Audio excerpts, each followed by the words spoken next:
Friday from 7 to midnight. Right now, you can hear me in about 200 markets across the country. We're usually on before Coast to Coast AM as sort of the warm-up act, if you will. I scare you, and then George tucks you in at night. So Uncle Clyde scares you, and then Uncle George tucks you in. So that's how it works. I'm very happy to have with me tonight Brad Olsen, right here, and also Jordan Maxwell, who I'm so happy that he's here because I've interviewed him a couple times on my show, and I've always wanted to meet him, and it's so awesome that he's here tonight. Also, Andrew Basiago, who I've also interviewed on my program, and he's an amazing man. Also, Ed Spina is with us tonight. So a lot of good talk, and I understand that we're talking about UFOs and time travel and a few things, and it's really advantageous, I believe, that I've been given this opportunity to start off this panel. And the reason why is because I was just telling Brad today of a very interesting story that happened to me just a few days ago when I was doing research on one of my shows. It was 2 days ago. I was told that I was going to have on my program someone who claimed to be a demon seer, okay? And this woman is from Ireland, and she basically banishes demons. That's what she said she did. And I was really intrigued by this, so I thought I would dig deep into some of the old writings of, the old country demon seers. Are we missing someone? Caroline. Caroline's here, okay. Okay. Oh, are we going too early? What time is it? David said. Oh, he just started. Sorry, Caroline. Caroline K with us. Give her a hand for coming. She's awesome. Okay, Caroline. So as I was saying, what was really interesting is that and I study for my shows. I come in like 7 hours before, and I do a lot of studying, I do a lot of writing, and I do a lot of pondering. So when I go on the air, I'm not going in not knowing what I'm talking about. Well, I wanted to do some really deep studying on some things. I had just had someone on my show to talk about the Malleus Maleficarum, which was the witch's hammer that was written by a bunch of German priests about how to hunt down vampires and witches and all this stuff. It's Halloween, right? So you're talking about this stuff. So I stumbled upon something that was written in the 1600s called the Book of the Werewolves, okay? And as I was reading this book, it was a book that was written by a man called Friar Bacon. And Friar Bacon had this interest in manifestation. And he said, this is the 1600s, he said that once man realizes that he is transcendent, that his brain is transcendent, he will understand that there is a multiverse. And once he understands that there is a multiverse, anything is possible. That was 400 years ago, okay? Now we have quantum physicists and alchemists and all kinds of people telling you this. But 1600s, who would have thought? And see, he was very fascinated with the alchemists of the day. He was fascinated with John Dee, Ed Kelly, because John Dee and Ed Kelly had claimed that they were using Enochian keys to open up the gates of heaven. And so he was very fascinated about that. But there have been many workings over time, many different programs over time, where those in the know have always experimented with this multiverse. And so if you want to, venture out and understand that once we realize we are transcendent, once we realize that our brains and minds are transcendent, that we are capable of many things, a lot of superhuman feats, and we're capable of seeing many things as well. We're capable of time travel. We're capable of perhaps communication with entities or beings outside of the multiverse. And it all starts here, and then it branches off into many different ways that we can communicate. And so now I have found that in order for us to have a better understanding of what is going on with the paranormal and the spiritual and the quantum, we have to now bring into the discussion that of the multiverse. It's no longer a mystery, because it just seems to me that as science makes its way into the supernatural, we find that marriage, okay, it's a struggle. It's been a struggle for some time. Because a lot of people who are scientists say, oh, it's just pseudoscience. It's all pseudoscience. And I say, no, no, no, no. It's only pseudoscience to the myopic. It's only pseudoscience to the ones who have a finite view of an infinite world. Why would anybody have a finite view of an infinite universe when we know we have the multiverse in the universe and how it's always expanding and how we need to leave ourselves open for what comes? Whether it be something you see as spiritual or rather see it as material, we always know that things that manifest always come first from us. We get coming at us what we put into the universe.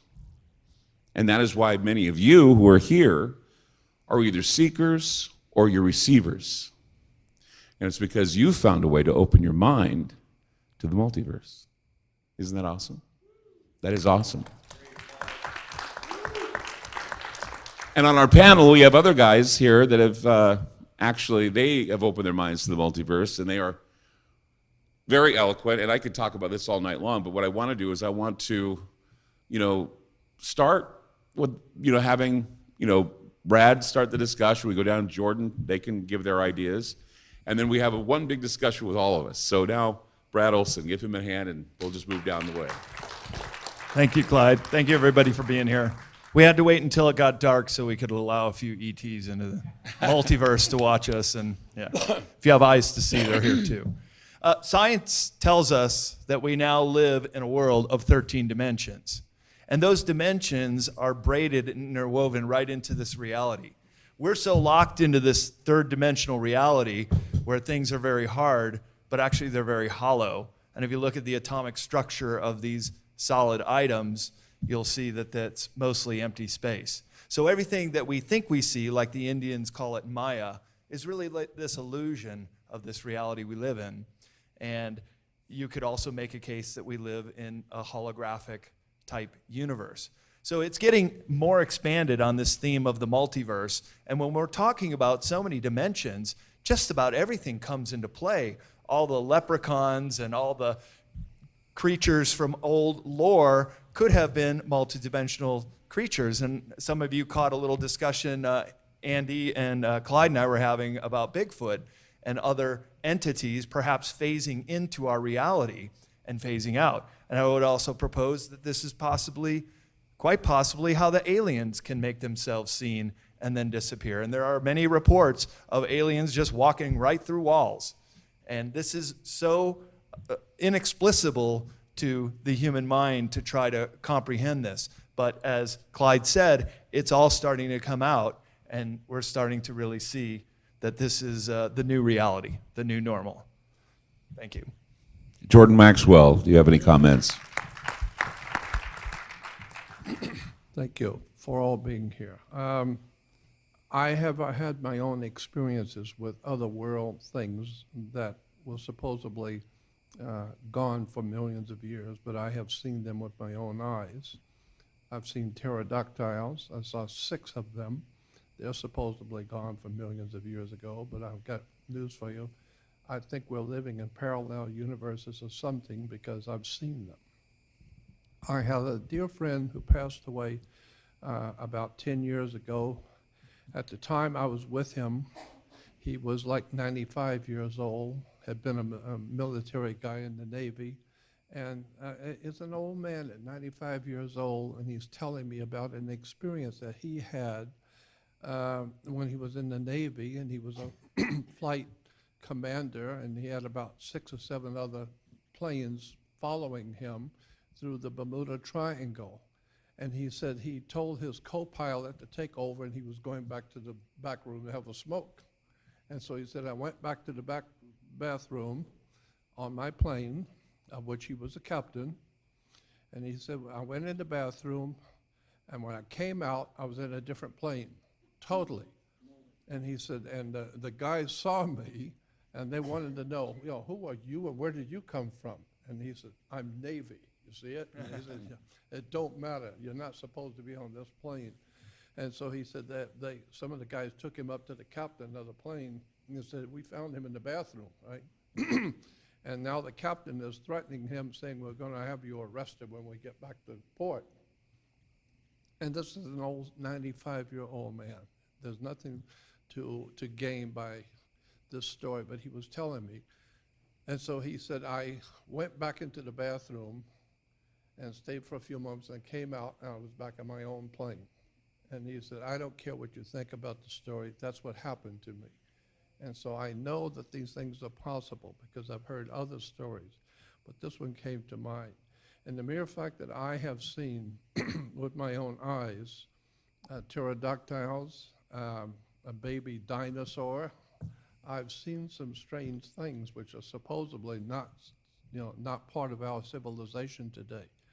But I saw them. I don't know what to do about it, but I have to tell you, they're here. So I am sure that we are living in multi-universes or some sort of a shift that's possible for individuals.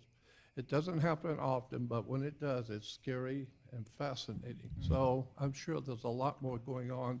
And I like to quote the astronomer, a famous astronomer once said that the universe is not only stranger than you imagine, it's stranger than you can imagine. I'm totally sure that we're living in a very strange universe. Thank you. Very good. Andrew Basiago. Yeah. We do live in a multiverse. By one estimate, if the number of times multiverse expressed as a 12-point number. If the numbers of timelines in the multiverse were expressed as a single numeral in 12-point type, that number itself would stretch for 130 million miles. So we live in a virtually infinite universe in a timeline sense. I've been watching this timeline issue very carefully. The best Mandela effect story I can share with you is that in 1991, the day that Bill Clinton announced for president was October 9th of 1991. I remember that morning news, seeing his announcement. I returned from Portland, Oregon, where I had just earned my Juris Doctor degree, back to my family's home in Southern California to study for the California bar exam. I really had two major goals over the next year, essentially taking the February and then the July 1992 California bar. And a bar review is an engrossing thing. You don't really expect to pass a bar as difficult as California's exam if you don't give it your single pointed attention. But I have an alternate set of memories that during that stay back at my folks to study for the bar, my mother handed me an insert from the Los Angeles Times for the Loyola Marymount University Extension Program, and said to me, if you're not sure whether you want to become a lawyer, you can always go back to your writing career. Why don't you take this writing course at Loyola and get back into your writing for a while and then take the bar later? The course advertised a writing course being taught by Karen Kinnison, and I remember that it stated her credentials, summa cum laude, Vassar College, MFA in writing from the Iowa Writers Workshop, where I had considered going after my undergraduate years at UCLA, but decided to become a lawyer instead. And I remember two interactions with one of my siblings. One of my sisters came into a study that I kept at my parents' house during that bar review period and said, "What are you doing, bro?" And I said, "Oh, filling out my application for this writing course at Loyola." And then I remember her talking me out of getting any more education, because at that point I had 2 bachelor's degrees from UCLA and a law degree and a law diploma from my law school. So I was getting a bit over-credentialed. And I remember complying with her suggestion that I not do the course at Loyola. I also remember her coming in later that period there, several months, and asking me, "What are you doing, bro?" and telling her that I was working on my midterm take-home exam for my writing course at Loyola Marymount. I remember the room that it occurred in. I remember sitting at the front of the room and getting so engrossed back in my writing career that I was sort of playing the role of teacher's pet. I remember that the take-home exam, I did a pro and con on the death penalty as my thesis. I remember telling the instructor, Karen Kinnison, that I had decided to use the death penalty as a foil for my pro and con paper. That was the midterm. And she said over her shoulder, she kind of threw a bon mot over her shoulder, well, that's a good one for you.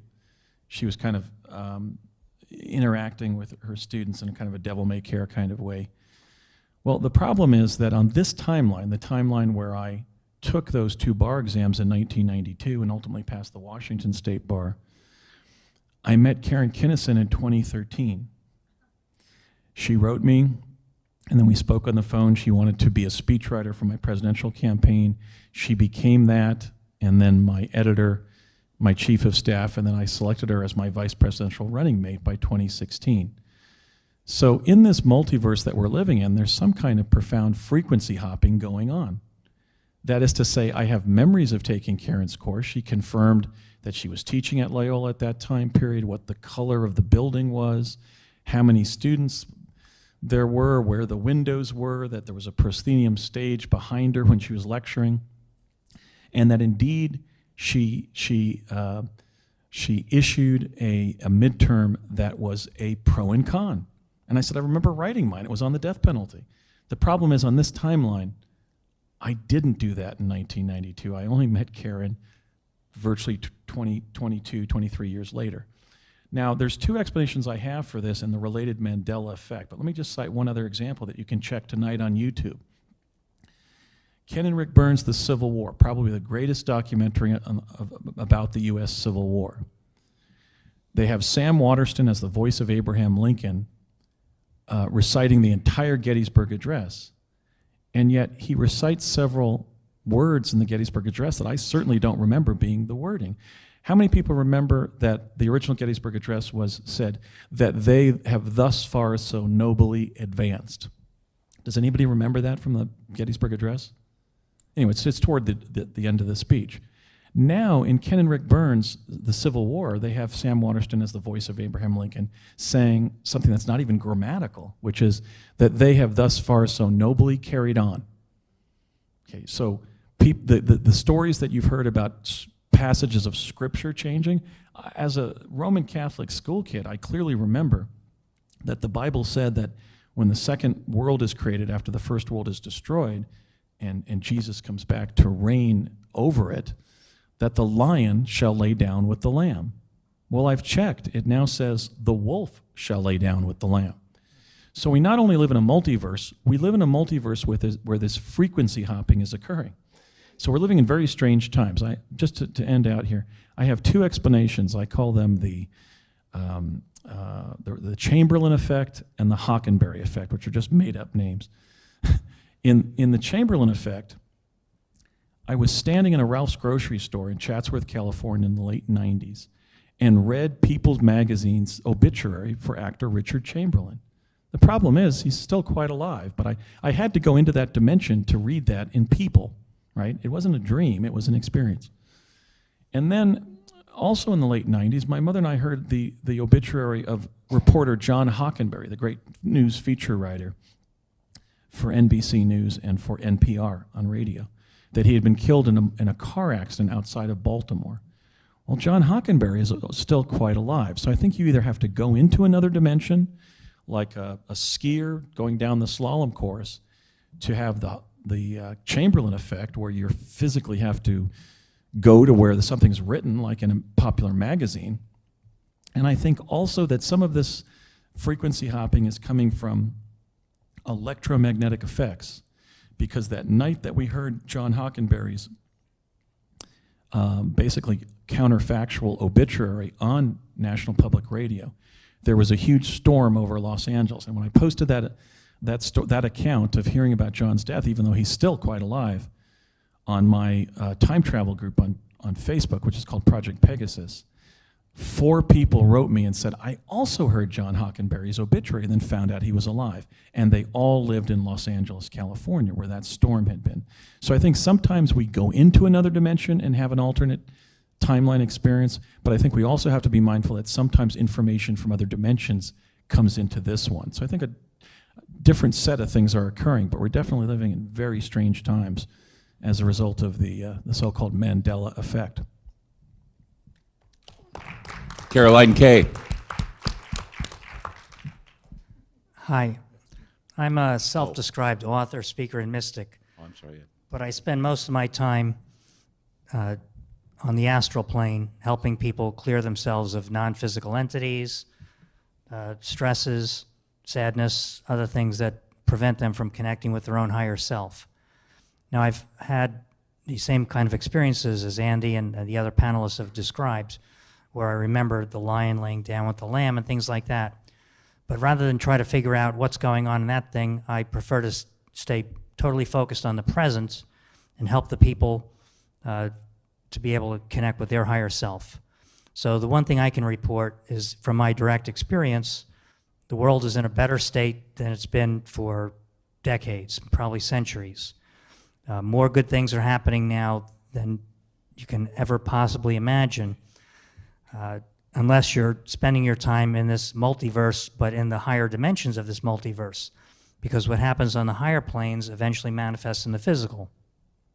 And since I spend most of my time on the higher planes by avocation, people call me from all over the world, mostly English-speaking countries, and I'm tuned into this world, and I can report that the negative entities that had been influencing our world here in the physical, all the lower level negative entities are gone, and the only ones left that I have to deal with they're like the mercenary entities that are very tough to get rid of and require me to go in there physically and pull them out with these people.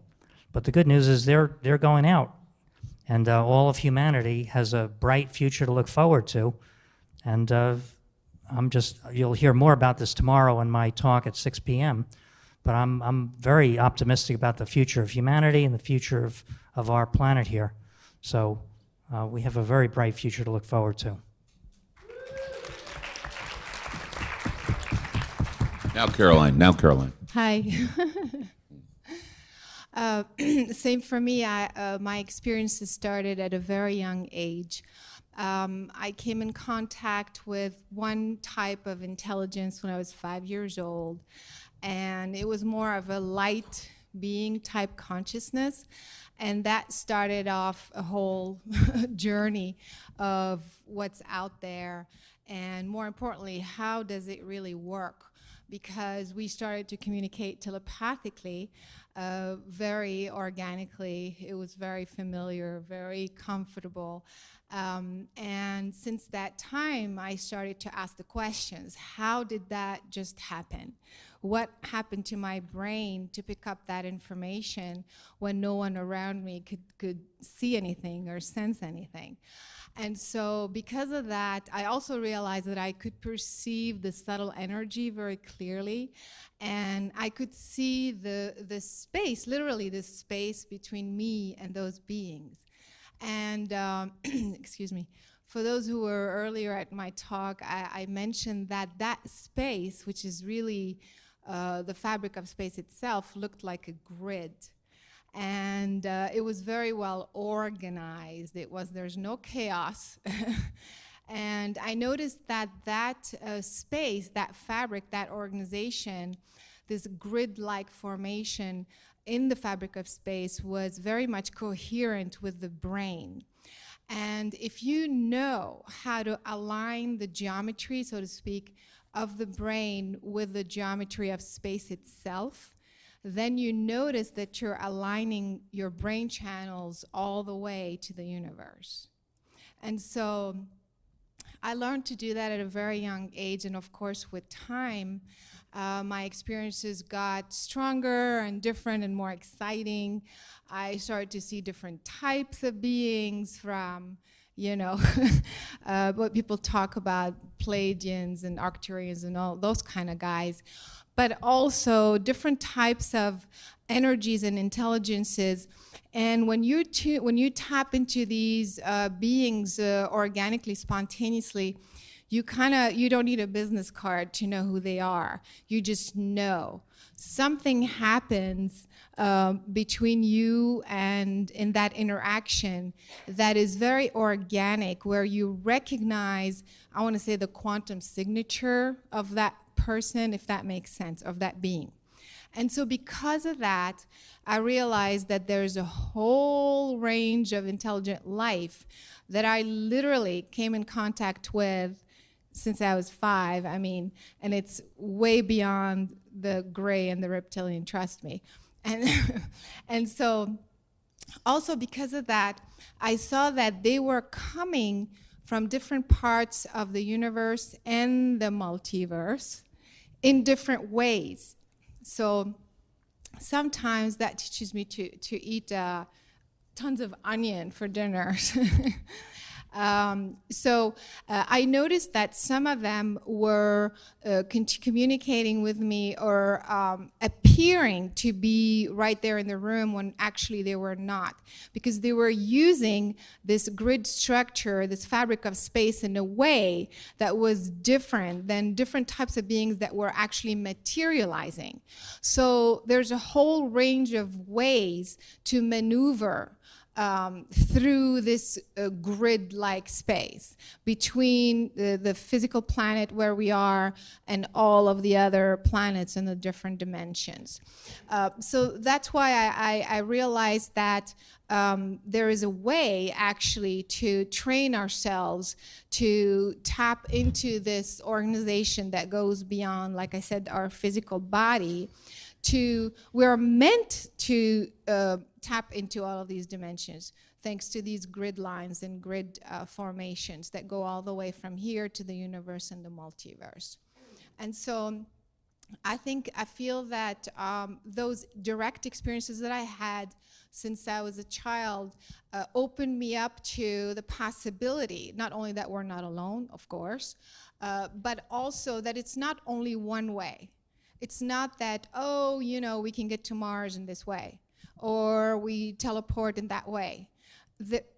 It's just so complex and so, extraordinary how consciousness and the fabric of space itself are organized. I mean, speaking of cosmic intelligence, there is an order, I want to call it a divine order, if I may, that is kind of orchestrating this interconnection between all of intelligent life. And so we're talking beyond dimensions. We're talking how the multiverse remain interconnected on an energetic level, spiritual level, but also physical level. I mean, the fabric of space is actually physical. We don't see it, but it is. So for me, there's no question that the experience is also another thing that is important, is that don't underestimate experience, because you know we're all like so wanting science to tell us, and if we don't have enough scientific evidence of this, like we feel less or it's not valid yet. And I feel that the more you believe in the experiences that you have and that you're having, the more, first of all, they will continue to happen and you will find validation. Thank you. David Farman. Saeed, David Farman, thank you for letting me speak. 79, I was born in Iran, Tehran. 55, 79, I came to US, and how I got to this business was aleontology and ufology was when the alternative 3 tapes in the 80s, we used to go and research and buy the DVDs on their table. You know, those days the agents would come and take all the books. So there was no internet, you remember? So we didn't have YouTube, we had blogs, Yahoo blogs. I had a great blog with 1,000 researchers. That we were talking about stuff that right now, if anybody talks, they will shoot you. So they were very intelligent people those days. They're all gone. I don't know, other planets are dead or killed or what. But what I'm trying to say, they dumbed down the generation. And this is the saddest thing in America right now. We've been dumbed down with multiple levels of dumbing. Every day they're dumbing us lower and lower. So you have to keep your intelligence especially about ufology. And so make it short, I started alienshift.com, which is crashed, but it's still there. It's the best, oldest stuff. Some pages are out of this world, and the rest are garbage. So if you get a chance, 100 pages, 150, alienshift.com. So basically, I was contacted a few times as I learned more and more every day. They start contacting me. I would get a phone call that they would put some alien on the phone, and you would notice how they talk to you, like David, like, and I would feel it is from the ship. I knew entity is not here. I knew he's trying to connect, and I was so scared, and I didn't know how to react. The worst thing is when you see an alien, or when you hear him, you just freeze. You freeze, totally freeze. You don't know what to do, and that was my reaction a few times. One time they, right there, you're doing something, they take you to the ship and they showing you over their planet, and you're here, but you're in their ship going over a planet that our architecture is out of this world, and you say, what a great architecture. How come we cannot have this architecture in the planet Earth? It's all round corners and beautiful homes, and the homes were like, I couldn't see any entities or humans outside walking and stuff, but I was in their ship. They were showing me maybe it's the future Earth or whatever it is, and a few more times. One time, 7 feet Gaul type. I think was like not reptilian, but some kind of a race that he had a black, like the movies and stuff. He just approached me. He said, I want to come into your body. And I felt he's communicating with me, and he wants to come in. I said, okay, come in. I was just doing my daily job, you know. And something happens like that, you know. He come in, boom. When he came in, I shifted like that. And then this entity was so strong that I could understand all his memories and thoughts and stuff.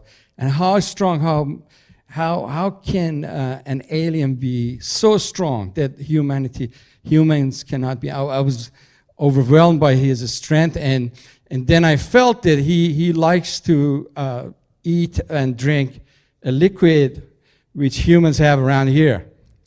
You understand? I was reading his mind and communicating, and because I felt I wanted to know everything about him, and I picked that up that they love to drink human glands here, and the juice, that's their delicacy. And we heard that with the reptilian, some reptilian, that in Area 51 they do that. And a lot of other atrocities from bad aliens and great stuff from good aliens, Andromedans or Arcturians or Pleiadians, and we had so many contacts from Pleiadians and stuff. Sorry, I'm taking your time, Clyde. So that's my life, and I'm still involved in some of this stuff and listening to everybody and getting crazy with it. But I think there's multiple timelines that myself, I have entered another myself in another timeline, which good or bad, but I've been shifted sometimes in between timelines, and sometimes you feel this is different. Today I'm somewhere else. Like this is a different life than I had yesterday. You know. So, I know, or today where we are. You think it's a concept of time physics and stuff that we would live in many different events at the same time. And there was a few speakers and people, they were talking once about it. It's not only me, that they were working in Walmart and they suddenly were shifted and there was nothing there. So these kind of events has happened many times in the history, that suddenly things moves away, comes in, goes in and out, humans, aliens, and all this stuff. So it's a time shift or whatever. Yeah. Thank you. Thank you. I wanted to actually go back to what Ed was talking about when he was speaking about a positive future and about how he sees a positive and brighter future for mankind. I couldn't help but think when he was talking about that, a little something that I have really turned myself onto is called retrocausality. Has anybody ever heard of retrocausality?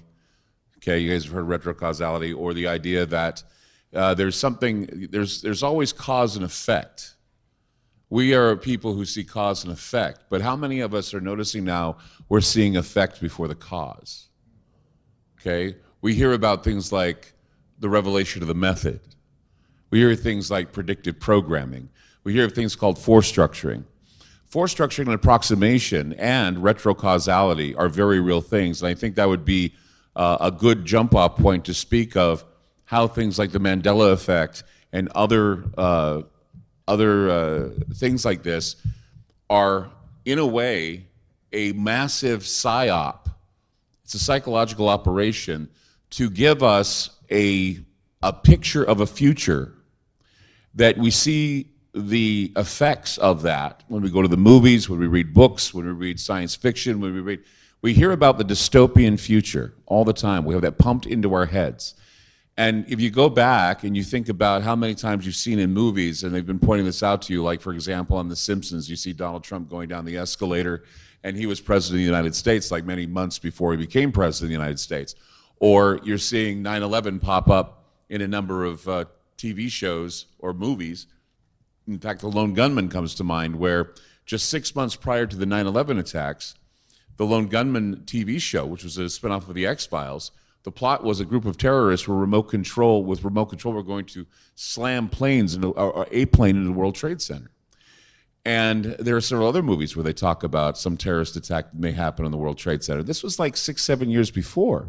In fact, if any of you have seen the movie Independence Day, all of the scenes in Independence Day, believe it or not, triggered a lot of thoughts about 9/11. And the movie came out before 9/11, and after 9/11, believe it or not, that film, people started renting it again because for some reason the scenes in that film reminded them of what happened on 9/11. So what we got here is we got Hollywood creating some sort of retrocausal effect on every single one of us. They plant in our minds that this is the future. This is something that will happen. And as we think it, so it happens. These are called tulpas, okay? Manifestations with intent are tulpas. So if we're all preoccupied about the end of the world, and if we're constantly thinking about the end of the world, guess what, guys? It's going to happen. When we're thinking about how the United States is falling apart, and we're always bringing that to us, guess what? The United States is falling apart. And this was all part of a retrocausal type of psyop. As much as, I'm not to disparage the Bible, but the book of Revelation in the Bible is one of the biggest pieces of retrocausal type of programming that we have. Why? Because everything we read in the Bible is supposed to take place, and now you have people scrambling whenever something happens in the heavens, like when they had the Virgo convergence, or something else happens, like an eclipse happens. People are all trying to apply, like they would with Nostradamus or anyone else, the retrocausality that was produced when these predictions took place. Now, they're always trying to fit those predictions into the holes to fill in the blanks to give them some sort of peace of mind. I don't know about you, but I don't get any peace of mind when I find out that bad revelations are being fulfilled, right? So as Ed said, he sees a future that's totally different. And that is because Ed, I guess, has mind enough to say he's not going to fall for the retrocausality. I think that we need to all recognize retrocausality for what it is, because this is why. See, we've created this matrix. All of us in our own minds, we've created a matrix. It's a very, very safe place for everybody. But every once in a while, something gets caught in the net. And that's in the multiverse, okay? So something gets caught in your net. When you get caught in the net, everybody goes, what is this? It's a UFO. It's an alien. It's a being. It's something. Well, it's not so paranormal anymore, is it? Not anymore. Why? Because we're thinking it. We're getting the retrocausal messages. It's almost like history rhymes. It doesn't repeat itself, but it rhymes pretty damn good. It's like a tune that you've heard before. It's like, isn't it interesting, if you go back in history, you'll find that history is beginning to start this repeating process because people are like living this Groundhog Day existence. They already know what's ahead of them. They've already been told by preachers, priests, teachers, philosophers, all that's coming. But if there were more people that were giving us a retrocausal blueprint that was not full of war and rumor of war and death and destruction and dystopia, maybe we would think differently about our futures. Ed, would you like to comment on that? Yeah, no, that's a good point. And Clyde mentions there are some people that have a positive outlook, and they're using some of this retrocausality process. Some of the things that they're saying are happening, from my perspective, haven't necessarily happened yet, but could happen if enough people get behind it. So I'm not going to even say who they are, because I want you all to say, yes, they're right. Let's get behind it and be positive.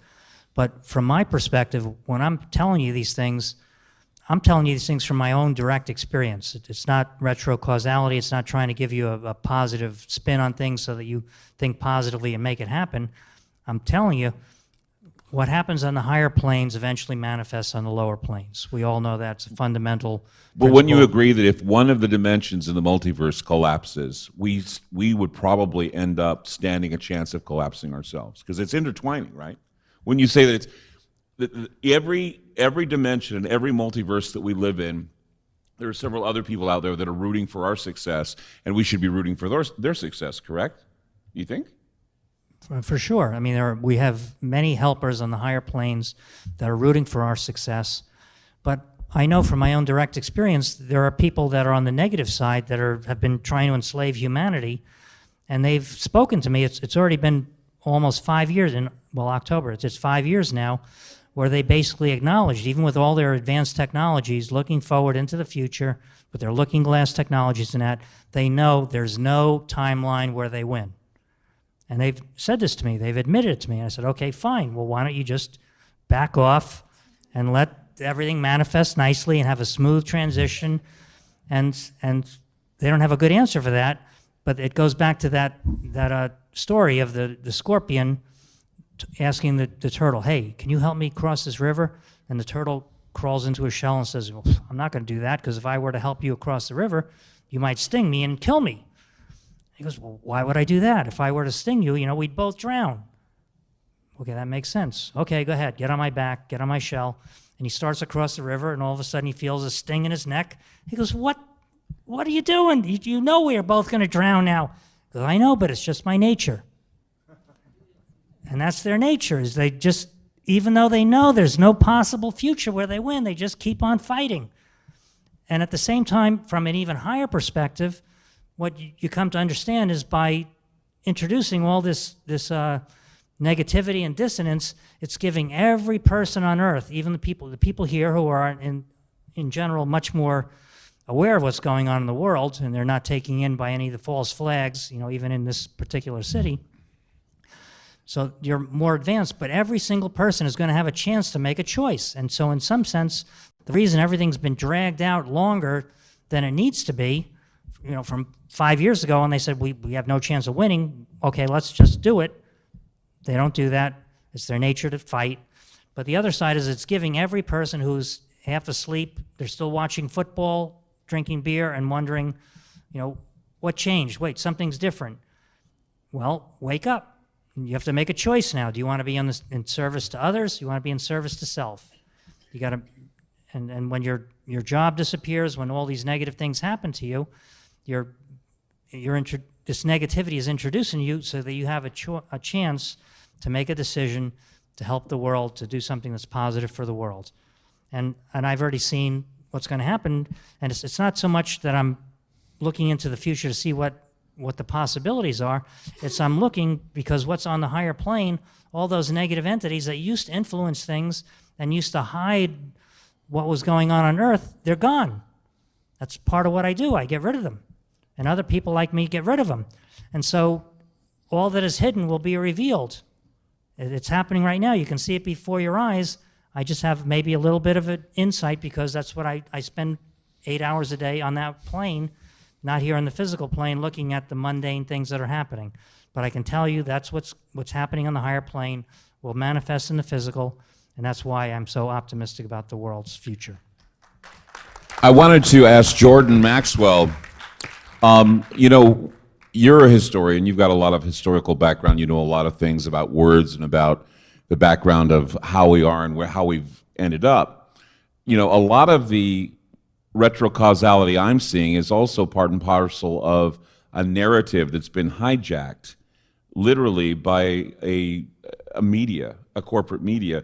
Could you give us some ideas on how media groups and other groups hijack the narrative for people who are unaware that there is a way to get out of this type of cycle? A classic example showing how we're not being made aware of how the media works. My roommate right now worked in Hollywood for many years, set director, etc., and worked with all the computer stuff, the high tech stuff. And he was telling me, and some other people at the time, and something which happened to him, which I think it's important for people to understand. He said he was working with Spielberg on a particular project, and it was in Orange County, way down in the middle of nowhere, down by the military base. And he said, and they had rented this whole long, big area to shoot this movie or whatever it was. And at lunchtime, Spielberg would drive his little golf cart around, and some of the other guys would have little scooters because there's so much territory to cover. And he said, so I got through at lunch, and I walked out and saw Spielberg come riding by in his little golf cart. So he said, I wanted to ride out there and say hello to him. So he said, I got on my little scooter and went out to catch up with him. And he says, Spielberg heard my motor, but he didn't turn all the way around to see who it was, but he knew somebody was following him. And he said he turned around just to show that he had heard me. And then he turned back around, and he said he looked up in the sky and shook his head, yes. And the moment he did that, my friend said, two guys in black suits with black ties popped in out of nowhere, just boom. They were right down the road. They popped out of this dimension, into this dimension. And they stopped him. And he said, these guys are real. They were big and ornery looking, but real. And he said, and they said to him, what are you doing? And he said, I was just going to see Stephen. They said, turn around and go back to work. Leave him alone. Turn around and get out of here. He said, I backed my little scooter up, and as I started to look back at them, they were gone. And so, I don't know what that tells you about Spielberg, but or what that tells you about Hollywood. But I am totally sure that both media, public communications, Hollywood in particular, is nothing more than an instrument in the hands of other world entities. Of that, there is no doubt in my mind. We are being guided into a destiny that they have for us. And we just like to be entertained and pay for it and go along to get along. But one day we'll wake up and find out somebody very smart has been cleverly controlling us through media, motion pictures, and these guys who are at the top are in fact connected one-on-one with the extraterrestrial presence. I've got some really other stories like that that'll blow your mind. So I know there's something like that going on in the entertainment and media world that we're not aware of. Very good. Which brings up another topic that I'm going to go down the line with everybody in the panel. As a talk show host, I have entertained all kinds and have interviewed all kinds of people that speak of UFOs or speak of aliens or speak of extraterrestrials. And 2017 for me, I said, would be the year of confirmation. And I said that I would rather say that it's the year of confirmation than disclosure. I know we've all heard the term disclosure and how everybody wants disclosure. But I shake my head and I say to myself, I think disclosure is a political charged term. I don't really feel I need my government to tell me that there are extraterrestrials or other beings or multiverses. I don't need it. And besides, even if they did disclose, they wouldn't give me the whole story because I don't think my government would want to do that. So I am pretty much for something called confirmation. Because I know that all of you out there, if I were to tell you, are there extraterrestrials, you'd say. And you know what that is? That's confirmation. And so I'm going to go down the panel, start with Brad and go down. I want to know what your feelings are about disclosure, whether or not it's a politically charged thing, and whether or not confirmation is far better or far worse. Well, confirmation is disclosure from the ground up, and that's all of us starting to get it. And it's like the magician's trick. You're not going to fall for it anymore once you see what they do, and this kind of ties in with the media as well. And there's also this concept of an egregore, and that is coming from the top of the hierarchy down, creating an illusion in all of our minds that the reality they want to project as being real is what we should believe is reality, where it's far from it. So as far as disclosure go, you're right, Clyde. Government's never going to tell us. Why? Well, they've been backward engineering this technology for 70 years, and they have a vested interest in keeping it secret. Plus, they would have a lot of explaining to do if they ever tried. So it won't come from the government. It's come from small governments. There have been some releases of documents in Belgium and Brazil and other countries, but it's sort of like the vault on the FBI and the CIA list websites. They'll just put out a bunch of documents and say, well, here you go. And then if anybody ever says, how come you never told us? Well, they can always say, well, we did tell you. It was there on the vault for now 5 years or so. Of course, there are retracted documents if you wanted to go look at it, and they're very difficult to read sometimes. But there are some real gems in there, too, describing encounters and truly unknown paranormal experiences. So the answers are quite out there, just like the X-Files say. We can get there if we question, but first we have to break from this egregore, this mind control set that is not allowing us to think about ETs. Or if it is, then it's like a Hollywood blow 'em up movie where 9 out of 10 movies about ETs are them destroying us. That seems to be acceptable. But as far as benevolent ETs coming down here to help us usher in the golden age or something like that, the timeline one, it doesn't seem like they want to really want us to be in that mindset. But shouldn't we have a practical view of it, though, in a way? I mean, because if we're having a confirmation of it, you have to confirm that as there are many personalities on our planet, wouldn't there be many personalities out there as well? I mean, sure, we're all pretty much getting along with each other here, but we do know there are people out there that are far more vicious and hostile. So wouldn't we have the same about the beings that are out there? Well, we would, but again, have we been taught any of this in school? No. We've had to learn this on our own. Disclosure is from the bottom up. We've had to piece together the data points to try to come to some consensus within ourselves.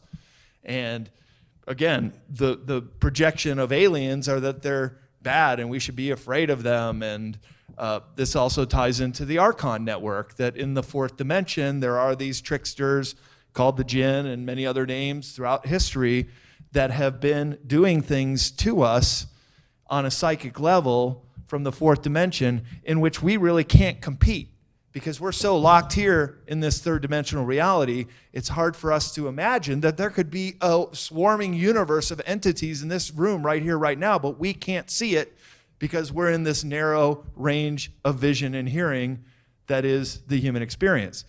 But if we were to do something like, say, activate our pineal gland and start doing things to exercise some of our psychic or even superhuman abilities, we could become the new human. And this may be something that could manifest in our lifetime, just as the confirmation, as Clyde mentioned, is something that we all seem to know. We're all nodding our heads yes, and to us, whether the government decides to disclose or not is a moot point, because we already know this. Thank you. Jordan has something he wants to add. I've been very interested in the Bible, and as far back as 1960, 59 and 60, I was talking with a very famous rabbi in America on the phone, and one conversation really changed my whole outlook on theology and religion. He said, and this is a very well-known rabbi back east, and he said to me, nowhere in what you call the Old Testament, we call the Torah, but nowhere in the Old Testament does it say that God created man. That's your interpretation. Christianity has put that out. But it doesn't say that God created man. And I said, well, but in Genesis 1:28, when it says, come, let us create, let us make man in our image and our likeness, it seems to imply God is creating man. He said, no, go back and read it correctly. Break the sentence down correctly. It doesn't say that God is creating man. He said the emphasis should be that God is saying, come, let us make man in our image, after our likeness. Not make man, but let's make him in our image, according to our likeness.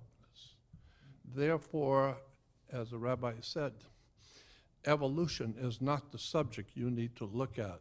Intervention is what you are seeing in the Bible. Someone came here, saw the indigenous creatures, and said, come, let us make man like us. Let us make him in our image, after our likeness. And so therefore, they took a female, obviously, and crossbred with her to just see what she will give birth to. Well, maybe this is where we get Bigfoot and all these other creatures that look like Neanderthal, but they're a lot smarter than we are, and they can pop in and pop out like the extraterrestrials can. And so it begins to look like, and there's a lot more to this story, but it looks like somebody has been tampering with the creature that we are today, but we were different thousands and thousands, if not millions of years ago.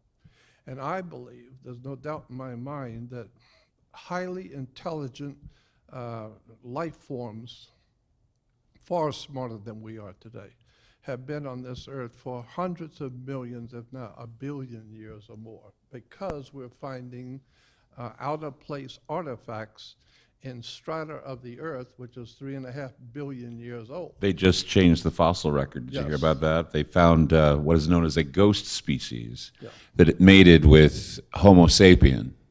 And so, yes, an intervention, as you say, very well could have happened. That, you know, here we are. It's hard to contemplate the idea of being here forever, but if you want to stop and take a look at an alien, look in the mirror. Yeah. We are the aliens. It's just that someone came in and intervened and made us more advanced or made us less advanced, depending on how you look at it. So that's a good point. Yeah, and there's been, the subject which interests me is out-of-place artifacts. Yes.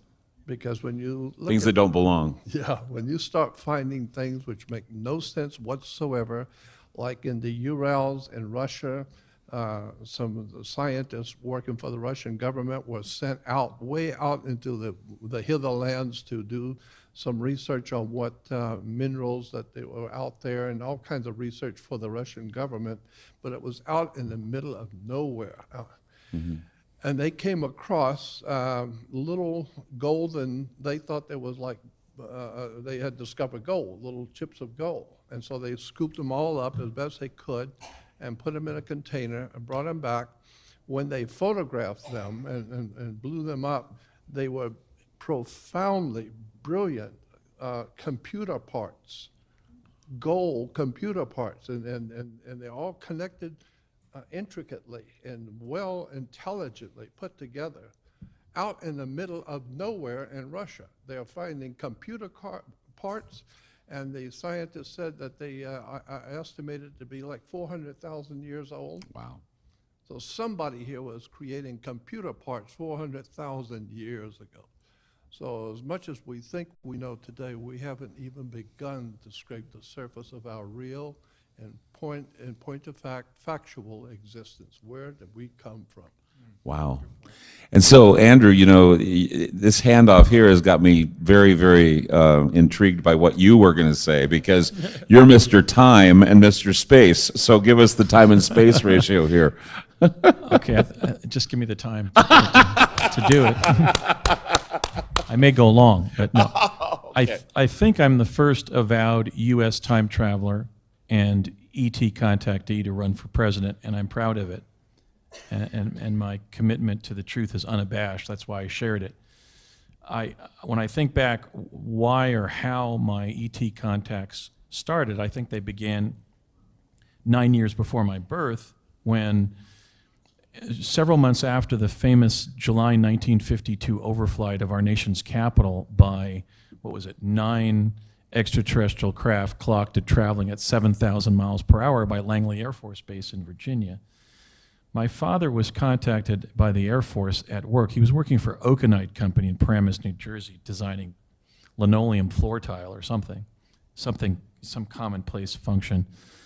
And he was ordered to Curtis Wright in Woodridge, New Jersey, where the later teleport would be that we would use in Project Pegasus to jump to New Mexico, to work on the ramjet. My dad was one of the designers of the metal alloy by which the ramjet would be built so that it wouldn't melt from friction with air molecules in our atmosphere or space dust outside our atmosphere. And then he worked on the atomic-powered strategic bomber, the B-70, and other advanced applications in aerospace before working on the time travel devices that we utilized in Project Pegasus. And then even, Hughes, Parsons, and Lockheed Skunk Works engineers were working on the Mars jump room. And let me say, I don't know, it's not very well known. This is just a sidebar on this, but William Whitecrow and I, who were jumpers, have confirmed our contacts with Howard Hughes in the 1980s when he was supposed to be deceased. We met Mr. Hughes at 999 North Sepulveda in El Segundo, California, which is where the West Coast jump room was. So part of the ET cover-up is related to the secret life of Howard Hughes. I had a law client in Vancouver, Washington named Rose McMillan, one of Hughes' former secretaries, who described when she was working right outside his office at the El Segundo headquarters building of Hughes. He came to her desk and said, "Rose, 2 men are going to be coming to your desk. I'm going to be at lunch. They're not from this planet. Be polite to them, and they're going to be giving you some parts, and thank them for me."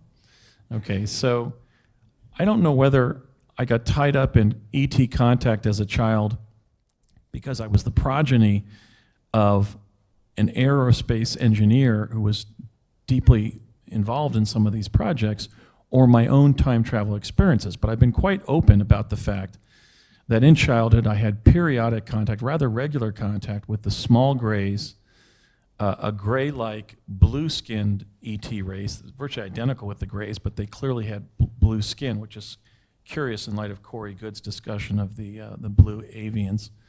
And also, Clyde, an orange. And you may recall that when I did your show in 2013, you did what was clearly the most glorious interview that anybody has done of me. It was like 3 hours with sound effects, and I think I even got you laughing at the end of the program. I said that was a phenomenal production. You were just a joy to have on the show. Oh yeah, you just really hit a grand slam in terms of telling the story with the sound effects and all your great questions and many talents as a broadcaster and so forth. And we talked about, when we were setting up that interview, we talked about our mutual contacts with an orange. An orange being, yeah. An orange ET with very acute features, almost like a snake-like face. But with eyes that separate a little and big teeth for some reason. And pumpkin orange. Yeah. And I have to point out, ma'am, I don't mean to pick on you, but look at this rather large crowd here. There's about 100 people here. Everybody's wearing rather drab clothing. But in the first panel I'm on with Clyde Lewis, a mutual contactee of the oranges, ma'am, you're wearing the very color of that orange ET, and you're the only person in the room, and you're right in front of me. Right. You're right in front of me. Look at this synchronicity here. Here we have a reminder. I think the universe was reminding me to mention the fact that Clyde and I share in common this contact with an orange. What I can say as a candidate for president, who I want to be the truth president. I don't really look at it in terms of disclosure or confirmation, but I can tell you the problem with the disclosure position, the position of a Stephen Bassett. What it does is it gives the power to the government to never confirm, because they're afraid to, because they're afraid of being devalorized. They're afraid of that Brookings finding, that people would panic, it would destroy their religion.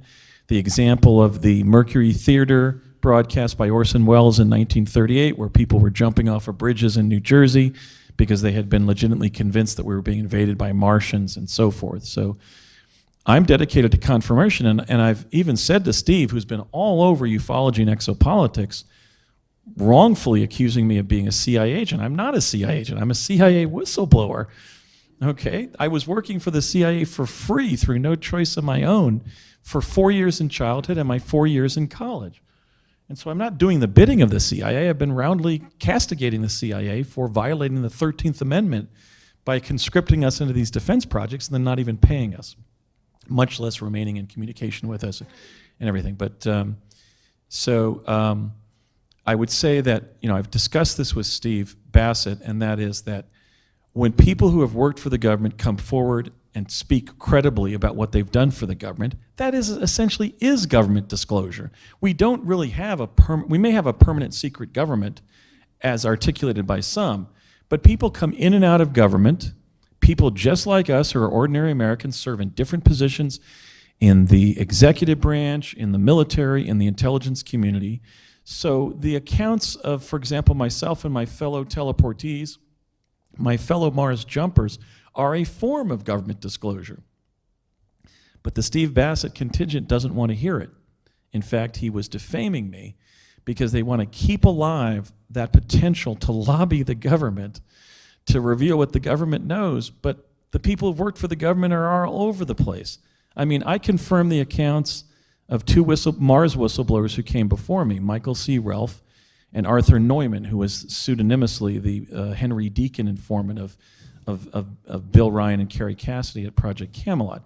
And then I came forward and I brought forward William Brett Stillings, Bernard Mendez, and William Whitecrow, and then Laura Eisenhower's testimony corroborated ours, because when she gave her initial interviews, she said she had been told that she would be going back and forth to Mars via ARC, and she thought they meant ARK, some kind of space plane that would save life forms on Earth on Mars. But ARC was the acronym for the jump rooms. It was Aeronautical Repositioning Chamber. So I'm kind of proud that I played a role as a kind of like the man who was kind of bridging those earlier and later Mars jumpers. We now have 7 who have talked about the jump rooms. So confirmation is occurring. It's occurring among people who have worked for the U.S. government or who have been invited to and declined, like Laura. And we have to get past this superstition, this mysticism, that the government has to sit us down like little children and make some grand announcement. Now, I promised to make that announcement. If I had been elected, I was promising to make it on 7/7/17. Did I have that right? Yeah, for some reason. I was going to have a press conference from the Oval Office announcing the alien presence. But I think that already has been announced, and nobody would be surprised. But what about the release of the documents, the CIA documents? They made them available. I've looked them over, and believe me, that's as good as disclosure as you get. Truman talking about the saucers in the 1940s, that's as good as you get. Truman was already talking about them, saying, yeah, we acknowledge them, we're trying to figure out what they are, but hell, they didn't know what they were. See, but Clyde, the problem is, as Jim Mars said to me several years before his recent death, which we certainly all are sorry about. He was a great man and a great friend, but of humanity. But Jim said to me one time, these questions really don't come down to knowledge, they come down to belief. We now have 80+ Roswell crash witnesses, 80+, 80. And if you believe the major premise that aliens crashed at Roswell and their bodies were recovered and their ship was recovered and it was reverse engineered into different things as described by Phil Corso, you're going to believe those 80+ Roswell crash witnesses. But if you choose not to believe that major premise that aliens came here and crashed, you're going to question Harry Truman's signature on a briefing document. So ultimately, an additional problem here, an impediment, is that our resolution of these issues personally and collectively doesn't come down to knowledge. It comes down to belief. And then belief governs what we believe, what we choose to, the information we choose to pay attention to and to deem credible. But I have pledged that if the American people in their wisdom elect me their president, I will be, quote unquote, a disclosure president, because then let's take that confirmation into that additional realm of official government disclosure. That would be the best approach. To your credit, though, remember this last election, they did bring it up, if you recall. It was part of the discussion between what Hillary Clinton was involved with and what everybody else was trying to push, and that is the, Lawrence Rockefeller tour and all that stuff, where they were going, and Podesta. They were all bringing it up. But even before then, when they were having the debates when Obama was elected president, Dennis Kucinich was talking about these very things. So it is slowly but surely becoming an issue for elections, for the electability of the president of the United States. Agreed. I think we've gotten over the giggle factor. Yes. Instilled in us by a generation of local TV news people. Right, exactly. And, you know, anybody who spends the whole day in a newsroom going, the truth is out there, this out of this world report, I just say, come on, guys, grow up. We are now at a point where the adults are going to talk about this. You kids go play. We're going to talk about the reality of it all. But So, just to close out on my participation on this question, I think the government does owe us disclosure because of several generations of lying in our face. but in So I what do- way, though? Is it going to be Disclosure? the machines that, you know, Stephen Greer wants? Is it going to be, I mean, what is it I going to think, be? and this is what I was saying I would do, and I was going to do it. I think it should be an address to the American people from the president, from the Oval Office, some Wednesday night at 7:00 p.m. Eastern. I mean, I think they owe us an admission that they lied for several generations and didn't know how to cope with the fact that we're not only not alone in the universe, we're not even alone in our own solar system.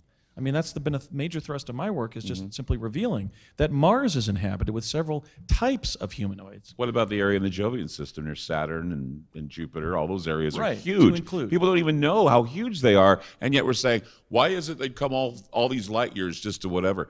They don't have to come light years. They could be sitting right there in the Jovian system waiting to arrive, and we wouldn't be able to detect them. It's Right, like finding a little rowboat in a huge ocean. And one of our, probably our most honest astronaut, Dr. Ken Johnston Sr., the pilot astronaut, civilian astronaut consultant, interprets Neil Armstrong's statement from Apollo 11, they're across the crater observing us, as being the presence of ET craft Sure. across the crater. So we have had, what is it now, 10 astronauts have affirmed the ET hypothesis, the ET situation.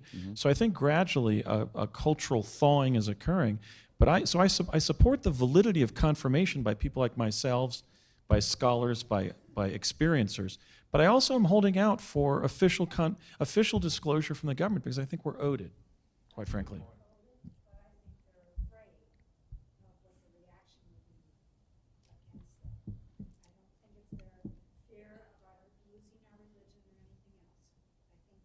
The reaction to the admission of Right. of deceiving us for several generations about the Right. ET presence. That could very well be it. More Americans believe we're being visited by ET than voted for George W. Bush for president in 2000. Yeah. Half of the citizens of China do. So ultimately, the cultural awakening is occurring. I really support both approaches, but I do kind of, I'm just pointing out that the sole government disclosure position is to some extent illusory. It's deceptive because all the government has to do is not reveal anything, and we're true. still sending money to Steve Bassett. So Ed, go ahead. bless his heart. Okay, I mentioned that I was a self-described mystic, and mysticism is a spiritual discipline aimed at direct communion with the ultimate reality, or God. And when I help people, when I clear them out and get rid of these negative entities and things like that, and the things that are bogging them down, my ultimate goal is to connect them with their own higher self so that they can be more themselves. And what the best benefit that comes from doing this is that you have an inner knowing that goes beyond anything that you can see on the physical plane. So when you have this, you don't care what other people think because you already know. So if we're worried about whether the government or the media are going to tell us that ETs exist, do you think I care if Anderson Cooper is going to tell me, hey, it's okay, Ed, yeah, they really do exist? I could care less.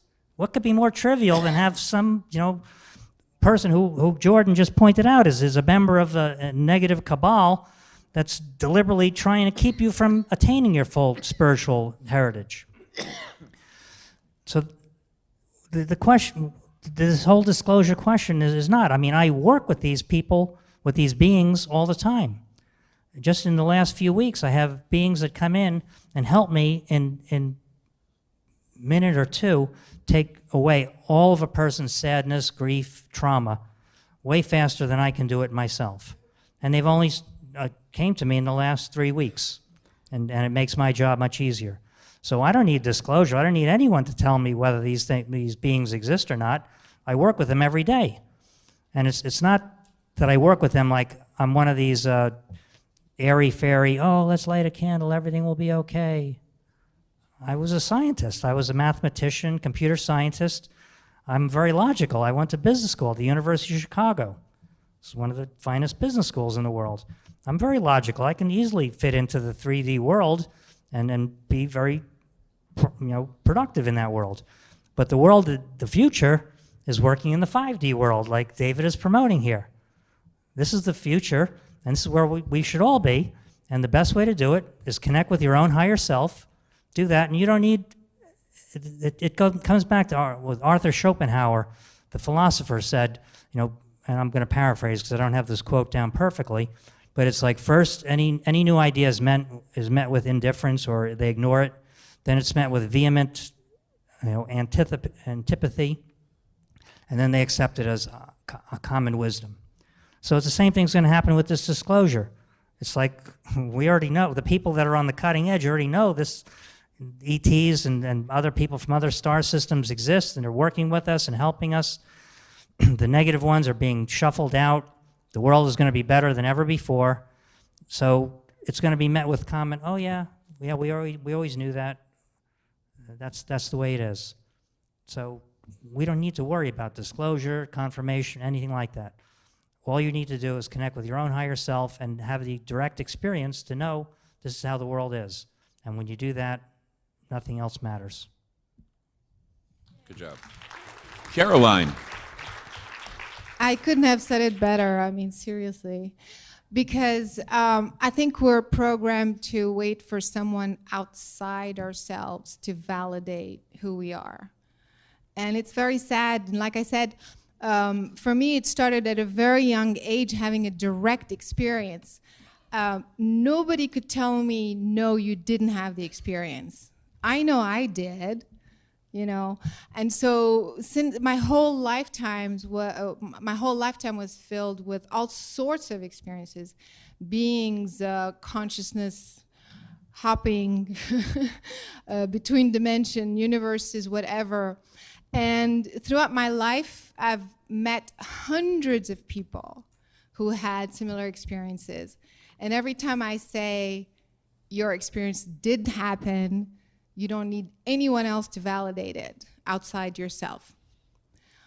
And so also I just finished this film, which I hope some of you will be able to see today. But we met a lot of people who are now saying, I'm an ET hybrid.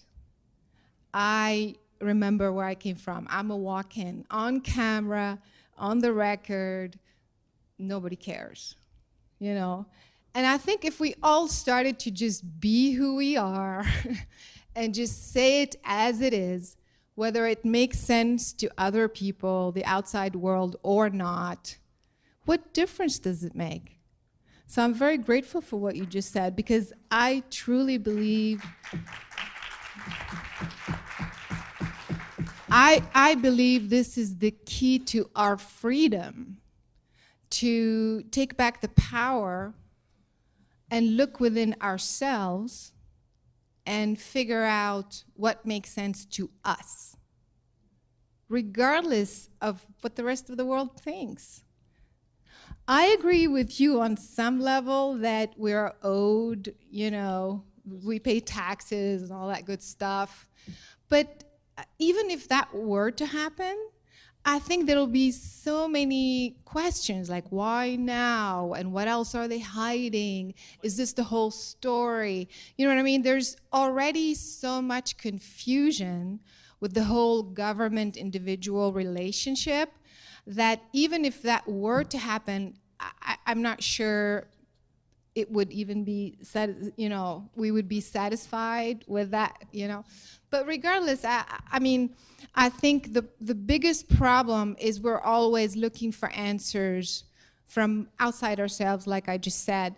And I think that as I was making this film, meeting one person after another telling me that they're tired of pretending this or hiding it from their parents or friends and neighbors. They just wanted to be who they are. And if they felt like saying, I'm a starseed, I remember I came from Sirius B. I remember, by the way, I remember where I came from, and I remember how I got here. So there you have it. So I think we are the disclosure.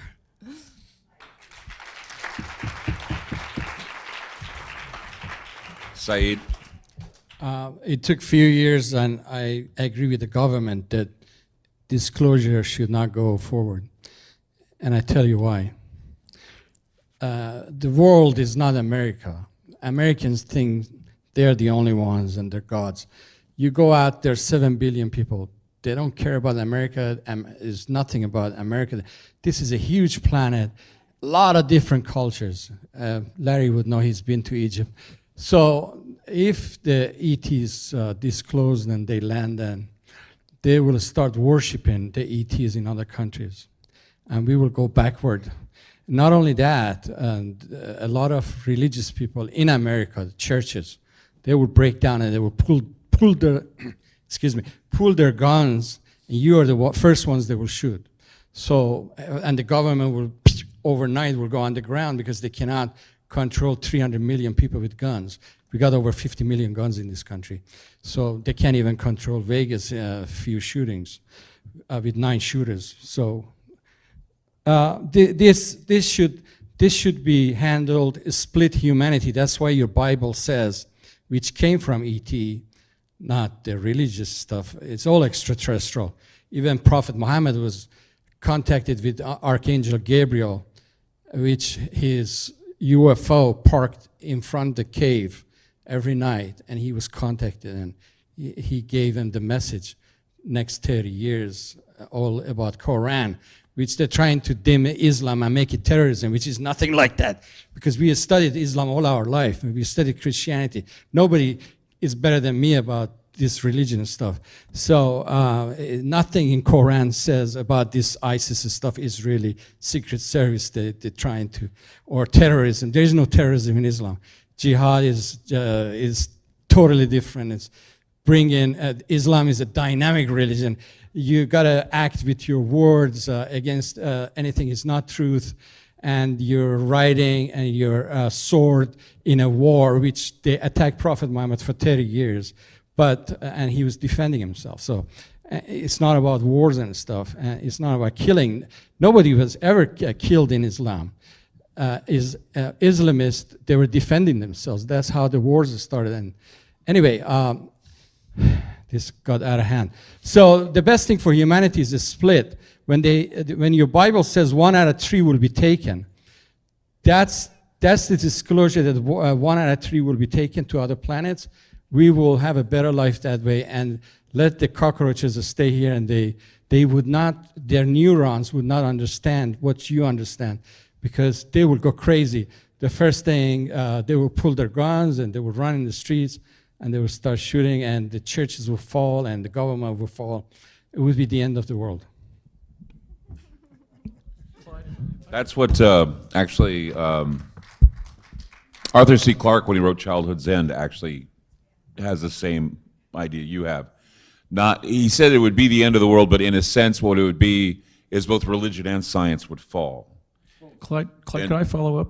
Yeah, I was just going to say, though, that it would both fall, because one thing is that people would tend to want to look at, in this case, the Corellans as guidance. They wanted guidance from them, and so everybody would be fascinated about what they have to say about our universe and everything else.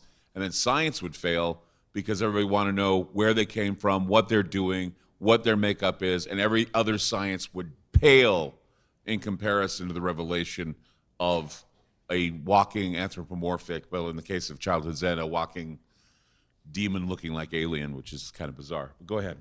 Sorry for interrupting, but I just want to, I'm not a logician, but I think somewhat of a conflation of logic was used to distort what I was saying. I'm not saying that we look for our ultimate affirmation of our experience from government. So I certainly wasn't advocating both confirmation and disclosure.